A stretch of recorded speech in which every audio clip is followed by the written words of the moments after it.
যুদ্ধের সময় ইরানের সাথে ইরাকেও হামলা চালিয়েছিল সৌদি ও কুয়েত। গোপনে আমিরাত যান নেতানিয়াহু। এই তিন দেশকে ক্ষমা করবে কি ইরান? ইরানের কাছে পরমাণু অস্ত্র থাকতে পারবে না, এই ইস্যুতে একমত চীন ও আমেরিকা। ট্রাম্প প্রশাসনের এই দাবি কি সত্যি? কি বলছে বেইজিং?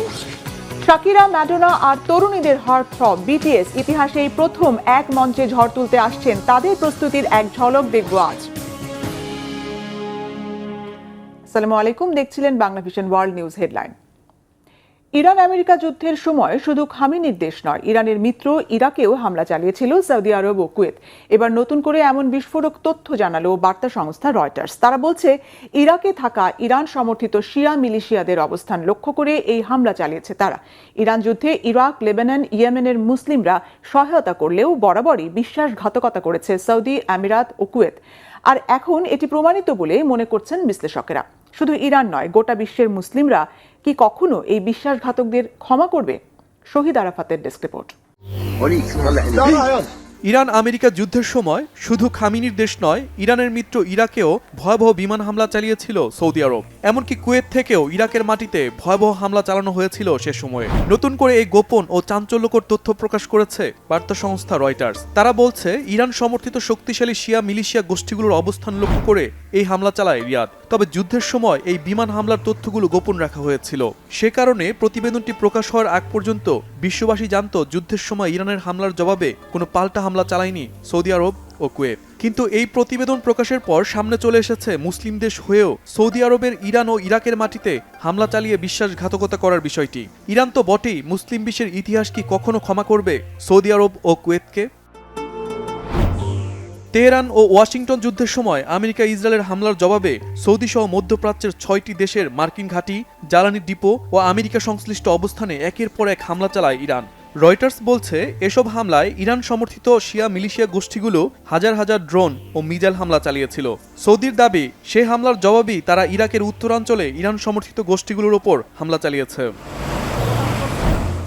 ইরাকের সাথে উপসাগরীয় আরব দেশগুলোর শত্রুতা নতুন নয়। 1990 সালে ইরাকের সাবেক প্রেসিডেন্ট স্বৈরশাসক সাদ্দাম হোসেনের সময় ইরাকের বাহিনী কুয়েতে হামলা চালালে দুদেশের সম্পর্কে টানাপোড়েন শুরু হয়। তবে 2003 সালে মার্কিন বাহিনী ইরাকে অভিযান শুরু করলে তেহরান সমর্থিত শিয়া গোষ্ঠীগুলো ইরাকের ক্ষমতার কেন্দ্রবিন্দুতে আসে। এরপর থেকে ইরাকে তেহরান সমর্থিত গোষ্ঠীগুলোর আধিপত্য দেখা যায়। ইরানের যে কোনো খারাপ সময়ে লেবাননে হিজবুল্লাহর মতো করেই ইরাকের শিয়া মিলিশিয়া তেহরানের পাশে থেকেছে। আর সে কারণে গোপনে সেখানে হামলা চালায় সৌদি আরব ও কুয়েত। বিশ্লেষকরা বলছেন সৌদি আরব ও কুয়েতের এ অবস্থান প্রমাণ করে যুদ্ধে মধ্যপ্রাচ্যে ইরানের একপাক্ষিক হামলা ছিল না, পাল্টা হামলার শিকার হয়েছিল ইরান সমর্থিত বাহিনীগুলো। এদিকে ইরান আমেরিকার মধ্যে শান্তি চুক্তি নিয়ে অচল অবস্থা এখনো কাটেনি। কি হবে তা জানা নেই কারোর। এরই মধ্যে ইরানের বিপ্লবী গার্ড বাহিনী IRGC জানিয়েছে বুধবার থেকে এ পর্যন্ত চীন সহ বিভিন্ন দেশের 30টির বেশি জাহাজ হরমুজ প্রণালী পার হয়েছে। হরমুজে নিজেদের নিয়ন্ত্রণও আরও জোরালো করেছে ইরান। তবে লেবাননে হামলা ও হত্যাযজ্ঞ অব্যাহত রেখেছে ইসরায়েলি বাহিনী, যদিও দুই দেশের মধ্যে শান্তি চুক্তির প্রচেষ্টা অব্যাহত রয়েছে। Shahid Arafat, Bangla Vision news desk. এদিকে ইরান যুদ্ধের মধ্যেই গোপনে সংযুক্ত আরব আমিরাত সফরে গিয়েছিলেন ইসরায়েলের প্রধানমন্ত্রী বেনিয়ামিন নেতানিয়াহু। এই খবর ঘিরে নতুন করে উত্তেজনা ছড়িয়ে পড়েছে মধ্যপ্রাচ্যে। নেতানিয়াহুর দপ্তর বলছে ওই সফরে ঐতিহাসিক সাফল্য অর্জিত হয়েছে, কিন্তু আমিরাত পুরো ব্যাপারটি অস্বীকার করছে। আর ইরান বলছে তারা আগে থেকে নেতানিয়াহুর ওই সফরের কথা জানত। একে আমিরাতের ক্ষমার অযোগ্য অপরাধ হিসেবে দেখছে খামেনির দেশ। হিজল জোবাইরের ডেস্ক রিপোর্টে বিস্তারিত। ইরানের সঙ্গে যুদ্ধ যখন চরম পর্যায়ে, ঠিক সেই সময় গোপনে সংযুক্ত আরব আমিরাত সফর করেছিলেন ইসরায়েলের প্রধানমন্ত্রী বেনিয়ামিন নেতানিয়াহু। শুধু সফরই নয়, তিনি দেশটির প্রেসিডেন্ট শেখ মোহাম্মদ বিন জায়েদের সঙ্গে বৈঠকও করেছেন বলে দাবি করেছে নেতানিয়াহুর দপ্তর। বিবিসির এক প্রতিবেদনে বলা হয়েছে ওই বৈঠক থেকে ঐতিহাসিক সাফল্য অর্জিত হওয়ার কথা জানিয়েছে ইসরায়েল। নেতানিয়াহুর সফর সঙ্গীদের মধ্যে ইসরায়েলের গোয়েন্দা সংস্থা মোসাদের প্রধান ডেভিড বার্নিয়াও ছিলেন বলে জানানো হয়েছে। রয়টার্স জানিয়েছে গত 26 মার্চ ওমান সীমান্ত ঘেঁষা মরুদ্যান শহর আল আইনে কয়েক ঘণ্টাব্যাপী বৈঠক করেন নেতানিয়াহু ও আমিরাতের প্রেসিডেন্ট। যুদ্ধ চলাকালে ইরানের বিরুদ্ধে দুই দেশের মধ্যে সামরিক সমন্বয় করাই ছিল ওই বৈঠকের প্রধান উদ্দেশ্য। মোসাদ পরিচালক ডেভিড বার্নিয়া যুদ্ধকালে অন্তত 2 বার আমিরাত সফর করেছেন বলেও প্রতিবেদনে উল্লেখ করা হয়েছে। তবে পুরো বিষয়টি সরাসরি অস্বীকার করেছে সংযুক্ত আরব আমিরাত। দেশটির পররাষ্ট্র মন্ত্রণালয় এক আনুষ্ঠানিক বিবৃতিতে বলেছে, ইসরায়েলের প্রধানমন্ত্রী কিংবা কোনো ইসরায়েলি সামরিক প্রতিনিধি দলের আমিরাত সফরের খবর সত্য নয়।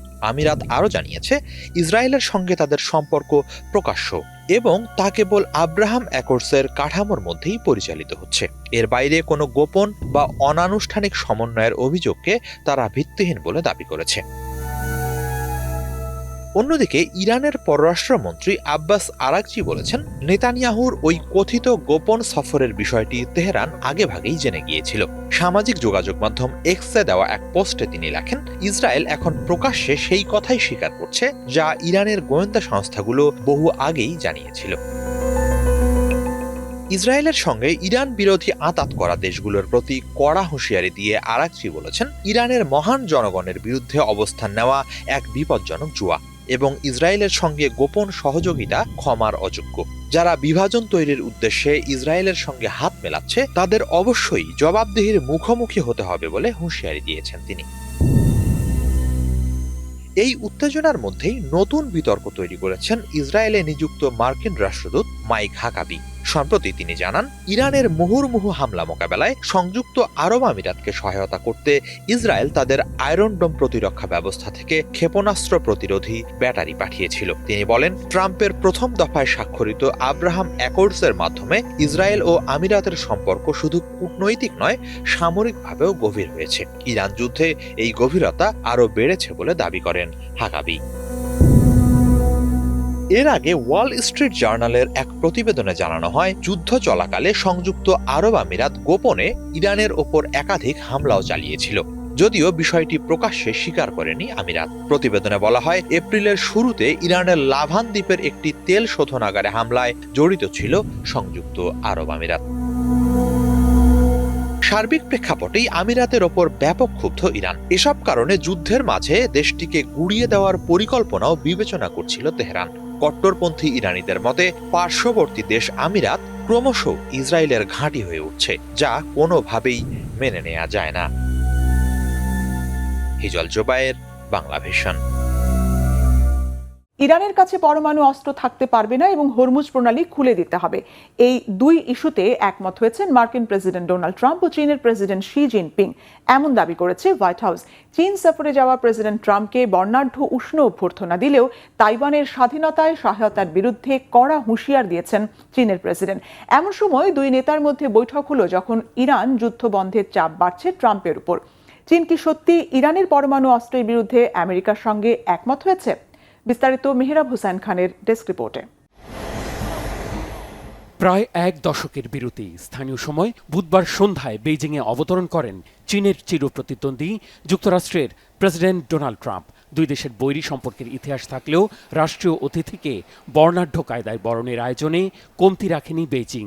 উষ্ণ অভ্যর্থনা আর কড়া নিরাপত্তা ব্যবস্থার পথ বেয়ে পরদিন গ্রেট হলের বাইরে দেখা হয় প্রেসিডেন্ট ডোনাল্ড ট্রাম্প আর চীনের প্রেসিডেন্ট শি জিনপিংয়ের। রাজকীয় অভ্যর্থনা পর্ব শেষে প্রথম বৈঠকে বসেন তারা। চীনের সাথে বন্ধুত্বপূর্ণ সম্পর্কের দাবি করে একে আরও মজবুত করার আশাবাদ জানান প্রেসিডেন্ট ট্রাম্প।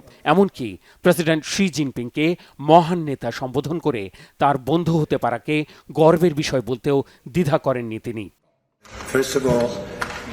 আপনার সঙ্গে থাকা সম্মানের, আপনার বন্ধু হওয়াও সম্মানের। যুক্তরাষ্ট্র চীন সম্পর্ক আগের যে কোনো সময়ের চেয়ে ভালো হবে। এ বৈঠকের দিকে পুরো বিশ্ব তাকিয়ে আছে। যখনই সমস্যায় পড়েছি আমরা সেটার সমাধান করেছি। আপনাকে ফোন করেছি, আপনি আমাকে ফোন করেছেন। মানুষ জানে না, কোনো সমস্যায় পড়লেই আমরা তার দ্রুত সমাধান করে ফেলি। নির্ধারিত সময় গড়িয়ে প্রায় 2 ঘন্টার বৈঠকে সামরিক ও অর্থনৈতিক দিক থেকে বিশ্বের শীর্ষ ক্ষমতাধর দুই দেশের প্রেসিডেন্টের আলোচনায় বেশি গুরুত্ব পেয়েছে দুই দেশের বাণিজ্যিক সম্পর্ক আরও দৃঢ় করার বিষয়। অন্তত আগামী 3 বছর দুই দেশের সম্পর্ক আরও গঠনমূলক, কৌশলী আর স্থিতিশীল করতে একমত হয়েছেন দুই নেতা। চীনের প্রেসিডেন্ট শি জিনপিং বলেছেন, দুই দেশকে প্রতিদ্বন্দ্বী নয়, হতে হবে অংশীদার। প্রাচীন গ্রিক রাজনৈতিক তত্ত্বের উদাহরণ টেনে জিনপিং বলেছেন, উদীয়মান শক্তি ও প্রতিষ্ঠিত শক্তির প্রতিদ্বন্দ্বিতা প্রায় যুদ্ধ ডেকে আনে। উন্নতি অগ্রগতি নিয়ে কথা বললেও বাদ পড়েনি স্বায়ত্তশাসিত দ্বীপ তাইওয়ানের স্বাধীন হওয়ার চেষ্টায় যুক্তরাষ্ট্রের ইন্ধনের বিষয়টি। এ বিষয়ে কোনো ছাড় না দেওয়ার কড়া বার্তা দিয়েছেন তিনি। তাইওয়ান প্রশ্নই চীন যুক্তরাষ্ট্রের সম্পর্কের সবচেয়ে গুরুত্বপূর্ণ বিষয়। এটি ভুলভাবে পরিচালিত হলে দুই দেশ সংঘর্ষে জড়িয়ে পড়তে পারে, এমনকি পরিস্থিতি সরাসরি সংঘাতে পৌঁছাতে পারে। এতে পুরো চীন যুক্তরাষ্ট্রের সম্পর্ক অত্যন্ত বিপজ্জনক পরিস্থিতিতে পড়ে যাবে। তাইওয়ান নিয়ে অস্বস্তি ট্রাম্পের সফরের আগেই জানিয়েছে বেইজিং। 4টি রেড লাইন উল্লেখ করে সামাজিক মাধ্যমে পোস্ট করে যুক্তরাষ্ট্রে চীনের দূতাবাস। এগুলো হচ্ছে তাইওয়ান, গণতন্ত্র ও মানবাধিকার, রাজনৈতিক পদ্ধতি আর চীনের উন্নয়নের অধিকার। ট্রাম্প বেইজিংয়ে থাকাকালে সংবাদ সম্মেলনে তাইওয়ানের স্বাধীনতার বিরুদ্ধে বক্তব্য দিয়েছে চীনের পররাষ্ট্র মন্ত্রণালয়। 双方就构建中美建设性战略稳定关系。 দুই নেতার বৈঠকের দিনই হোয়াইট হাউস থেকে দাবি করা হয়েছে ইরানের পরমাণু শক্তিধর হওয়ার অধিকারের বিরুদ্ধে একমত হয়েছেন যুক্তরাষ্ট্র আর চীনের প্রেসিডেন্ট। হরমুজ প্রণালী থেকে ইরানের সামরিক উপস্থিতি প্রত্যাহার করে উন্মুক্ত করে দেওয়ার বিষয়েও তারা একমত হয়েছেন। এনবিসি টেলিভিশনে দেয়া সাক্ষাৎকারে একই দাবি করেছেন মার্কিন পররাষ্ট্রমন্ত্রী মার্কো রুবিও। বৃহস্পতিবার ব্যস্ততম দিন শেষে শি জিনপিংয়ের আমন্ত্রণে নৈশভোজে যোগ দেন ডোনাল্ড ট্রাম্প। সেখানে ছিলেন চীন সফরে নিষেধাজ্ঞার তালিকায় থাকা মার্কিন পররাষ্ট্রমন্ত্রী মার্কো রুবিও, ছিলেন প্রতিরক্ষামন্ত্রী পিট হেগসেথ, অর্থমন্ত্রী স্কট বেসেন্ট, বাণিজ্য প্রতিনিধি জেমসন গ্রিয়ার। এই আয়োজনে দেয়া বক্তব্যে চীনের প্রেসিডেন্টকে ওয়াশিংটন সফরের আমন্ত্রণ জানান ট্রাম্প। 2017 সালের মতো এবারও ব্যবসায়ী আর টেক জায়ান্ট কোম্পানির কর্তা ব্যক্তিদের সাথে নিয়ে গেছেন ট্রাম্প। এবার ট্রাম্পের সাথে যাওয়া 30টি মার্কিন প্রযুক্তির সংস্থার শীর্ষ কর্তা ব্যক্তিদের মধ্যে আছেন অ্যাপলের টিম কুক, টেসলা ও স্পেসএক্সের এলন মাস্ক, মেটার ভাইস চেয়ারম্যান ডিনা পাওয়েল ম্যাক। এদিন 1420 সালে নির্মিত চীনের ঐতিহাসিক আর পবিত্র স্থাপত্যশৈলী টেম্পল অব হ্যাভেনে মার্কিন প্রেসিডেন্ট ডোনাল্ড ট্রাম্পকে নিয়ে পরিদর্শন করেছেন চীনের প্রেসিডেন্ট শি জিনপিং। বেইজিংয়ে এই মন্দিরের বাইরে ছবিও তুলেছেন তারা। গত মার্চে এই সফর নির্ধারিত থাকলেও ইরান যুদ্ধের কারণে তা পিছিয়ে যায়। Mehrab Hussain Khan, Bangla Vision, news desk. এদিকে নয়াদিল্লিতে শুরু হওয়া ব্রিক্স পররাষ্ট্রমন্ত্রীদের সম্মেলনে আলোচনার কেন্দ্রে অর্থনীতি নয় বরং ইরান ইসরায়েল যুদ্ধের উত্তাপ। একদিকে যুদ্ধের দামামা, অন্যদিকে হরমুজ প্রণালীতে জ্বালানি সংকট। সব মিলিয়ে কঠিন অগ্নি পরীক্ষার মুখে এই জোট। সদস্য রাষ্ট্র ইরানের পররাষ্ট্রমন্ত্রী আব্বাস আরাকচি সরাসরি যুক্তরাষ্ট্র ও ইসরায়েলের আগ্রাসনের বিরুদ্ধে জোটের সমর্থন চেয়েছেন। তবে ভারত সহ অন্যান্য সদস্য রাষ্ট্রগুলোর ওপর রয়েছে পশ্চিমা চাপ। ব্রিক্স কি পারবে এই অভ্যন্তরীণ ফাটল সামলে ঐক্যবদ্ধ থাকতে? হাফিজুল ইসলামের ডেস্ক রিপোর্ট। ভারতের রাজধানী নয়াদিল্লিতে শুরু হয়েছে ব্রিক্স জোটভুক্ত দেশগুলোর পররাষ্ট্রমন্ত্রীদের গুরুত্বপূর্ণ এক সম্মেলন। আলোচনার মূল বিষয় অর্থনীতি হওয়ার কথা থাকলেও সেখানে বড় হয়ে দাঁড়িয়েছে ইরান ইসরায়েল যুদ্ধ এবং বৈশ্বিক জ্বালানি সংকট। কোনো রকম রাখঢাক না রেখেই অভিযোগের আঙুল তুললেন ইরানের পররাষ্ট্রমন্ত্রী আব্বাস আরাকচি। ব্রিক্স জোটের সদস্য রাষ্ট্রগুলোকে তিনি অনুরোধ জানালেন যেন তারা ইসরায়েল ও আমেরিকার অন্যায় কর্মকাণ্ডের তীব্র নিন্দা জানায়। দিল্লিতে বিশ্ব নেতারা যখন এক টেবিলে, ঠিক তখন বেইজিংয়ে চীনের প্রেসিডেন্ট শি জিনপিংয়ের সাথে সময় কাটাচ্ছেন প্রেসিডেন্ট ডোনাল্ড ট্রাম্প। চলমান পরিস্থিতিতে ব্রিক্স জোটের এই সম্মেলন পরিণত হয়েছে রীতিমতো অগ্নিপরীক্ষায়। ভারতে আয়োজিত ব্রিক্সের বৈঠকে বন্ধুত্ব ও পারস্পরিক সহযোগিতার চেয়ে বেশি স্পষ্ট হয়েছে ইরান ও ইসরায়েল আমেরিকা যুদ্ধের উত্তাপ। ইরানি পররাষ্ট্রমন্ত্রী পশ্চিমাদের কড়া সমালোচনা করে মন্তব্য করলেন, তার দেশের উপর যে হামলা চালানো হচ্ছে তা আন্তর্জাতিক আইনের চরম লঙ্ঘন। ইরান ব্রিক্সের সদস্য এবং আন্তর্জাতিক সম্প্রদায়ের সকল দায়িত্বশীল সদস্যকে আহ্বান জানাচ্ছে যেন তারা যুক্তরাষ্ট্র ও ইসরায়েল কর্তৃক আন্তর্জাতিক আইন লঙ্ঘনের সুস্পষ্ট নিন্দা জানায়। ব্রিক্সের সদস্য ইরানের বিরুদ্ধে তাদের অবৈধ আগ্রাসনও আইন অমান্য করার শামিল। ব্রিক্সের মতো জোটের জন্য ইরানের পক্ষে দাঁড়ানো অনেকটাই অসম্ভব। বৈঠকে ভারতের তরফ থেকে হরমুজ প্রণালীতে পণ্য পরিবহনের নিরাপত্তা নিশ্চিত করার দাবি জানানো হয়। তবে ইরান ইস্যু নিয়ে ব্রিক্স এখন অনেকটাই দ্বিধাবিভক্ত। একদিকে ইরান, অন্যদিকে সংযুক্ত আরব আমিরাত এবং ইসরায়েল আমেরিকার সাথে ভারতের ঘনিষ্ঠতা, সব মিলিয়ে সৃষ্টি হয়েছে জটিল এক পরিস্থিতি। ইরানের পররাষ্ট্রমন্ত্রী পরিষ্কার জানালেন, তেহরান যে কোনো কূটনৈতিক সমাধানকে স্বাগত জানায়, তবে হুমকি কিংবা চাপের কাছে মাথা নত করবে না তারা। আমরা আমাদের স্বাধীনতা ও ভূখণ্ড রক্ষায় সর্বশক্তি দিয়ে লড়াই করতে যেমন প্রস্তুত, তেমনিভাবে কূটনীতি বজায় রাখতে ও রক্ষায় সমানভাবে প্রস্তুত। আমি বারবার যা বলেছি, ইরান সংশ্লিষ্ট কোনো বিষয়েই সামরিক সমাধান বলে কিছু নেই। আমরা ইরানিরা কখনোই কোনো চাপ বা হুমকির কাছে মাথা নত করি না। তবে সম্মানের ভাষায় কেউ কথা বললে আমরাও তাকে সম্মান জানাই। আমাদের শক্তিশালী সশস্ত্র বাহিনী বিদেশি আগ্রাসীদের ওপর বিধ্বংসী প্রতিশোধ নিতে যেমন সদা প্রস্তুত, তেমনি আমার দেশের মানুষ শান্তিপ্রিয় এবং তারা যুদ্ধ চায় না। ব্রিক্স জোট মূলত তৈরি হয়েছিল পশ্চিমের আধিপত্য কমিয়ে উন্নয়নশীল দেশগুলোর কণ্ঠস্বর জোরালো করতে। ব্রাজিল, রাশিয়া, ভারত, চীন ও দক্ষিণ আফ্রিকার সাথে সম্প্রতি যুক্ত হয়েছে মিশর, ইথিওপিয়া, ইরান এবং ইন্দোনেশিয়ার মতো দেশ। তবে জোটের ভেতরের দেশগুলোর পারস্পরিক দ্বন্দ্ব প্রধান বাধা হয়ে দাঁড়িয়েছে। এর আগে এপ্রিলের বৈঠকেও কোনো যৌথ ঘোষণা দেওয়া সম্ভব হয়নি, কারণ ইরান ও আমিরাত একে অপরের বিরুদ্ধে সরাসরি অবস্থান নিয়েছিল। সেক্ষেত্রে ব্রিক্স কি এবার পারবে অভ্যন্তরীণ ফাটল মেরামত করে শক্তিশালী জোট হিসেবে টিকে থাকতে? Hafizul Islam, Bangla Vision. Latin pop superstar Shakira, pop সম্রাজ্ঞী ম্যাডোনা আর বিশ্বের কোটি কোটি তরুণীর হার্টথ্রব পপ মেগাস্টার বিটিএস, এই তিন মহাতারকা একসঙ্গে এক মঞ্চে ঝড় তুলতে আসছেন, যা ফুটবল তো বটেই, গোটা বিশ্ব সঙ্গীত ইতিহাসে এই প্রথম। আসছে 19 জুলাই ফুটবল বিশ্বকাপের শেষ দিনে মহাতারকারা প্রথমবারের মতো একসঙ্গে মঞ্চ মাতাবেন যুক্তরাষ্ট্রের নিউ জার্সির বিখ্যাত মেটলাইফ স্টেডিয়ামে। শাকিরার নাচ, দীর্ঘ বছর পর ম্যাডোনার গান আর তরুণ তরুণীদের হৃদয়ে বিটিএসের ঝড় তোলা দেখতে মরিয়া সঙ্গীত ও ফুটবল প্রেমীরা। আর তার এক ঝলক দেখা গেল তাদের এক মহড়ায়। কেমন ছিল সেই প্রস্তুতি? বিস্তারিত থাকছে মানিক মাহমুদের রিপোর্টে। ফুটবল দুনিয়ায় করা নাড়ছে the greatest show on earth বিশ্বকাপ ফুটবল। 11 জুন পর্দা উঠবে ইতিহাসের সবচেয়ে ব্যয়বহুল বিশ্বকাপের। আয়োজক 3 দেশ, আমেরিকা, কানাডা ও মেক্সিকো। উদ্বোধন আর সমাপনী নিয়ে জমকালো আয়োজনের প্রস্তুতি ফিফার। চমক হিসেবে প্রথমবার হতে যাচ্ছে the final half time show. কি থাকছে সেই অনুষ্ঠানে, মঞ্চ মাতাবেন কারা? এরই মধ্যে তার কিছু প্রকাশ করেছে ফিফা।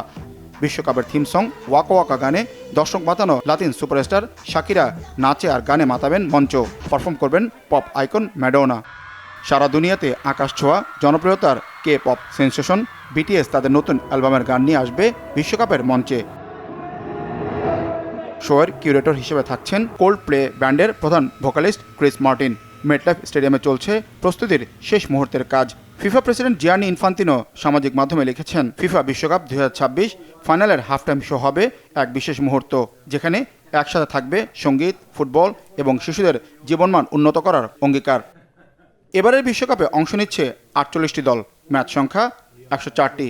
11 জুন থেকে 19 জুলাই পর্যন্ত ফুটবল ঝড়ে কাঁপবে দর্শকরা। ফিফা প্রেসিডেন্ট ইনফান্তিনো বিশ্বকাপ ট্রফি উন্মোচন করেছিলেন আমেরিকার প্রেসিডেন্ট ডোনাল্ড ট্রাম্পকে নিয়ে। ট্রাম্পকে বিশ্বকাপ ফাইনালের টিকিট উপহারও দিয়েছিলেন ইনফান্তিনো।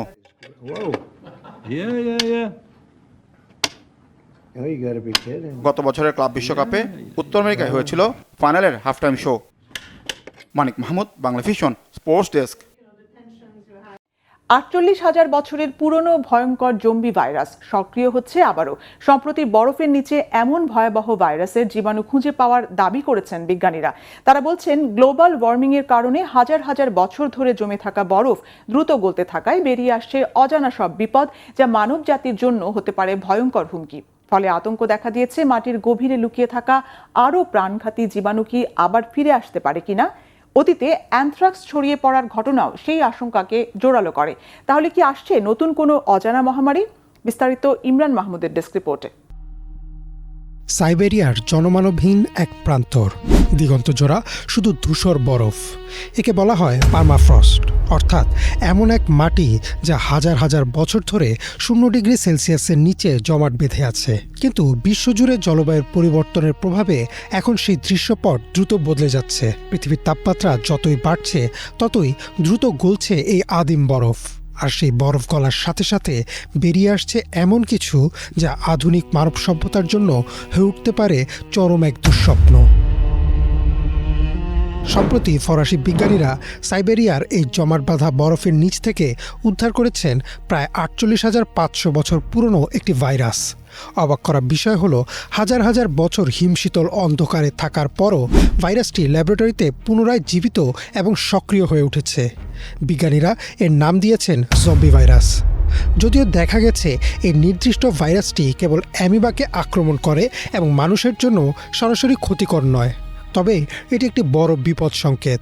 বিজ্ঞানীদের মতে যদি ৪৮,০০০ বছর আগের একটি ভাইরাস টিকে থাকতে পারে, তবে মাটির আরও গভীরে লুকিয়ে থাকা গুটি বসন্ত, প্লেগ কিংবা স্প্যানিশ ফ্লুর মতো ভয়ঙ্কর জীবাণুগুলো যে কোনো সময় জেগে উঠতে পারে। ২০১৬ সালে সাইবেরিয়া এর বাস্তব এবং ভয়ঙ্কর প্রমাণ পাওয়া গেছে। সে বছর অস্বাভাবিক গরমে আর্কটিক অঞ্চলের বরফ গলে বেরিয়ে এসেছিল ৭৫ বছর আগে মারা যাওয়া একটি হরিণের মৃতদেহ। সেই হরিণটি ছিল অ্যানথ্রাক্স আক্রান্ত। বিবিসির একটি প্রতিবেদন অনুযায়ী বরফ গলার সাথে সাথেই সেই আদিম জীবাণু পরিবেশে ছড়িয়ে পড়ে। ফলাফল হিসেবে মারা যায় হাজার হাজার রেইনডিয়ার এবং বহু মানুষ আক্রান্ত হয়ে হাসপাতালে ভর্তি হয়, এমনকি একজন শিশুও প্রাণ হারায়। বিজ্ঞানীদের সবচেয়ে বড় উদ্বেগের কারণ হলো আমাদের শরীরের রোগ প্রতিরোধ ক্ষমতা বা ইমিউন সিস্টেম। আমাদের শরীর তৈরি হয়েছে বর্তমান সময়ের বিবর্তিত জীবাণুদের বিরুদ্ধে লড়তে, কিন্তু প্রাগৈতিহাসিক কালের এই অজানা ভাইরাসগুলোর সাথে আমাদের শরীরের কখনো পরিচয় হয়নি, ফলে এগুলোর বিরুদ্ধে আমাদের কোনো প্রাকৃতিক অ্যান্টিবডি নেই। তাই এই জীবাণুগুলো একবার ছড়িয়ে পড়লে তা খুব দ্রুত নতুন কোনো বৈশ্বিক মহামারীর জন্ম দিতে পারে। বর্তমান বিশ্বে রাশিয়ার আর্কটিক অঞ্চল বা উত্তর মেরুতে খনি খনন, তেল উত্তোলন এবং নতুন জাহাজ চলাচলের রুট তৈরির কাজ চলছে। এর অর্থ হলো মানুষ এখন সরাসরি সেই আদিম বরফের সংস্পর্শে যাচ্ছে যেখানে এই ভাইরাসগুলো লুকিয়ে আছে। বিজ্ঞানীরা এখন দিনরাত গবেষণা করছেন এই ফ্যাক্টর এক্স বা অজানা জৈবিক বিপদ নিয়ে, কিন্তু ল্যাবরেটরি গবেষণার চেয়েও বড় সমাধান হলো গ্লোবাল ওয়ার্মিং বা বৈশ্বিক উষ্ণায়ন কমানো। প্রকৃতি তার অনেক ভয়ঙ্কর রহস্যকে বরফের নিচে বন্দি করে রেখেছিল আমাদের সুরক্ষার জন্যই, কিন্তু মানুষের অনিয়ন্ত্রিত হস্তক্ষেপ সেই অদৃশ্য বিপদকে আজ আমাদের দরজায় নিয়ে এসেছে। এটি শুধু আবহাওয়ার পরিবর্তন নয়, এটি মানবজাতির অস্তিত্ব রক্ষার এক নতুন লড়াই। সময় থাকতে কি গ্লোবাল ওয়ার্মিং নিয়ন্ত্রণ করা সম্ভব হবে, নাকি হিমশীতল বরফের নিচ থেকে উঠে আসা এই আদিম শত্রুর কাছে হার মানবে মানব সভ্যতা? ইমরান মাহমুদ, বাংলা ভিশন। এই ছিল আজকের মতো, সাথে থাকায় ধন্যবাদ।